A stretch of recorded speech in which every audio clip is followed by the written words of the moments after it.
The impediment to action advances action.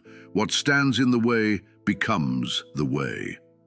Somewhere in a war camp, on the edge of an empire he never wanted to rule, through plague and betrayal, an emperor wrote that sentence to no one but himself. Marcus Aurelius understood something most people spend a lifetime avoiding. The obstacle isn't blocking the road. The obstacle is the road. Not a detour around the hard part of life, the hard part itself, arriving right on schedule, exactly where it was always going to show up. He wasn't the only one who saw it that way. Epictetus, a former slave who went on to become one of the most respected teachers of his time, landed on the same truth from the opposite end of the social order entirely, and pushed the thought even further with his own students, asking them to imagine their heroes without the trials that made them. What would have become of Hercules, do you think, if there had been no lion, hydra, stag, or boar, and no savage criminals to rid the world of?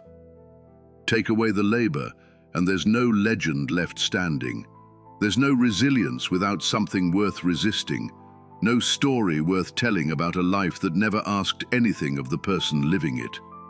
That idea sat at the center of everything Epictetus taught. The true man is revealed in difficult times, so when trouble comes, think of yourself as a wrestler whom God, like a trainer, has paired with a tough young buck. Not a punishment, a pairing. A trial sized for someone strong enough to survive it, handed to you the way a good trainer hands a fighter someone slightly out of their weight class, because that's the only way anyone ever gets stronger.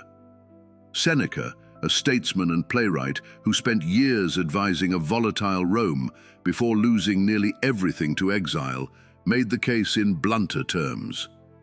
Difficulties strengthen the mind as labor does the body.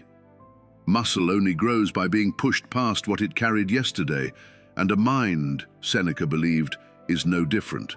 It needs resistance the same way a body does, or it stays exactly as weak as it started. No man is more unhappy than he who never faces adversity, for he is not permitted to prove himself. A life with no trials, in other words, is a life that never finds out what it was capable of, untested, unproven, and quietly unaware of its own strength. None of this was about pretending the pain wasn't real. To bear trials with a calm mind robs misfortune of its strength and burden. The wound stays the wound. Panic is a second wound stacked on top of the first, and unlike the wound itself, panic is optional. Most of what makes hardship unbearable isn't the hardship. It's everything we add to it in our own heads before it's even finished happening.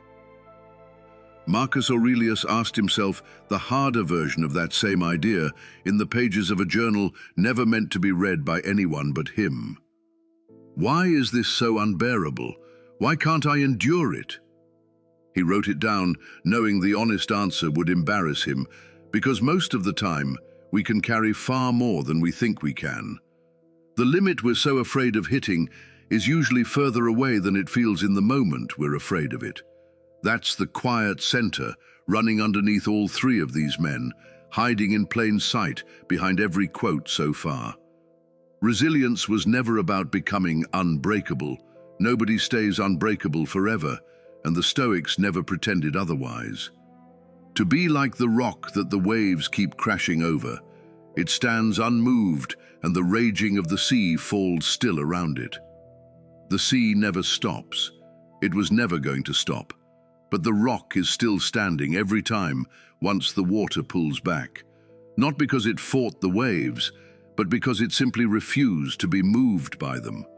And beneath all of it sat one final idea, maybe the most useful one in the entire philosophy, the one that turns everything before it into something a person can actually use on a hard Tuesday, not just admire from a distance.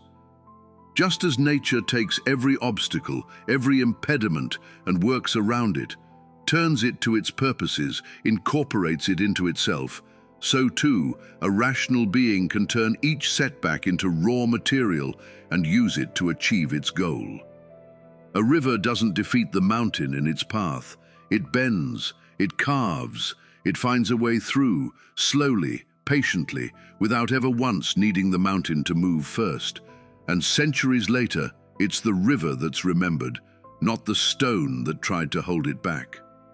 Three men, three completely different lives, an emperor, a former slave, a statesman in exile, arrived at the same conclusion from three different directions, centuries apart, none of them aware the others had said it too. None of them got to choose their trial. Every one of them got to choose what they became inside of it, and that choice turned out to be the one thing none of their circumstances could touch. Somewhere right now, something is testing you. It won't ask if you're ready. It never does. But everything these three men wrote down was really just one idea, said three different ways. You are stronger than you think, and you're about to find out. I'm grateful for the moments shared in discourse. May our paths cross again in the fullness of time.